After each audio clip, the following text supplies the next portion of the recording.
Hello बहिणींनो, आज आपण बनवत आहे सुरमई फिश. त्यासाठी मी घेतला आहे हळद, मीठ, गरम मसाला जो घरी बनवलेला आहे, हा एव्हरेस्ट मसाला घेतला आहे, आणि हे लाल तिखट घेतलं आहे, हे अद्रक लसूणची पेस्ट घेतली, हे कांदा घेतला. हे फक्त मॅरिनेशनसाठी वापरणार आहे.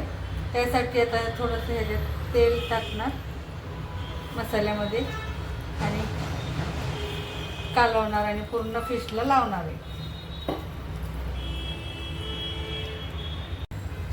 आता आपण कढई तापवून घेतलेली आहे. आता आपण ग्रेव्हीसाठी मसाला बनवणार आहे. त्यासाठी मी थोडंसं तेल टाकणार आहे. तर ग्रेव्हीसाठी कांदा आणि टमाटर पिसण्यासाठी मी अद्रकची पेस्ट घेतलेली आहे, अद्रक लसूण. आणि आता आपण कांदा भाजून घेणार आहे. कांदा टमाटर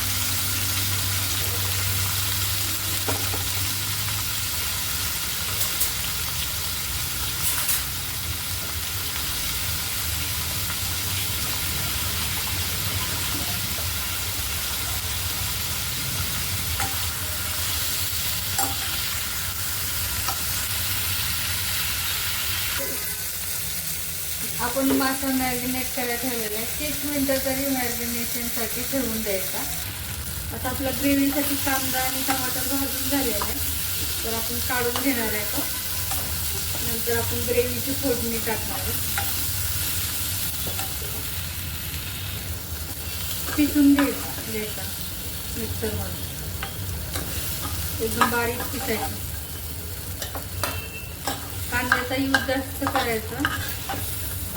आता मासा वगैरे करायचा असेल तर कांद्याचा यूज जास्त करायचा, खूप टेस्टी होतं.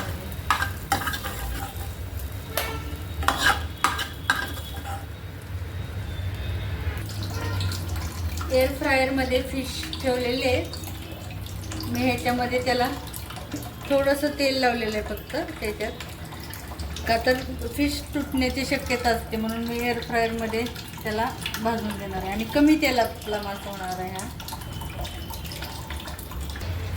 आता बहिणींना आपण फोडणी टाकून घेऊया. फोडणीसाठी मी थोडंसं तेल टाकलेलं आहे. तेल गरम झाल्यानंतर 1 चमचा जिरे,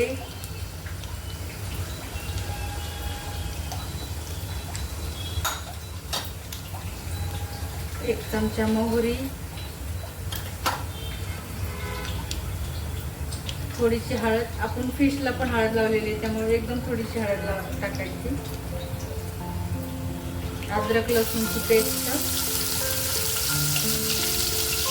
आणि आपण जे कांदा आणि टमाटर भाजून घेतले होते त्याची पेस्ट केलेली ती पेस्ट टाकून द्यायची.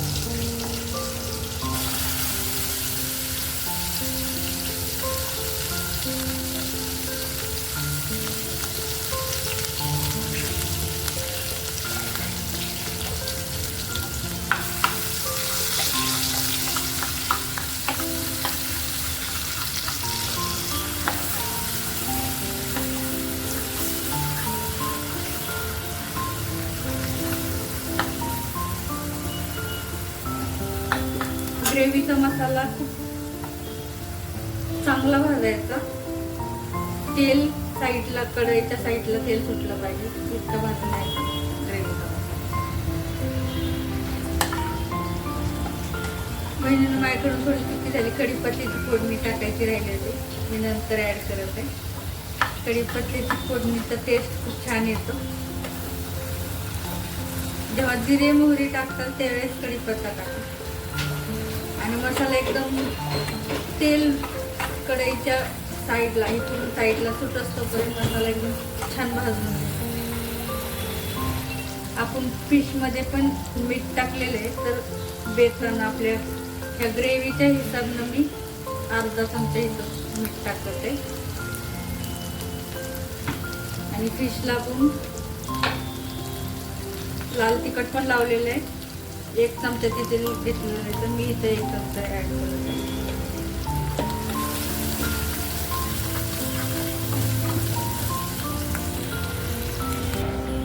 आता मी ह्याच्यात टाकत आहे एव्हरेस्टचा मसाला आहे, फिश मसाला नाही आहे. चिकन मसाला टाकते.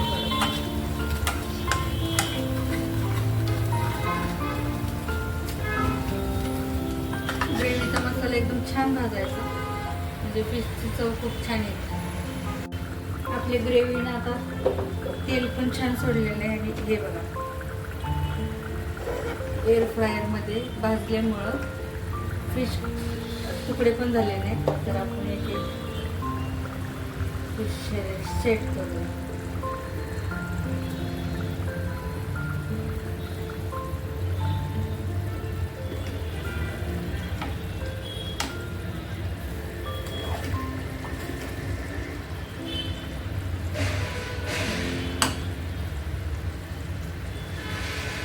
थोडीशी कोथिंबीर टाकल्यावरून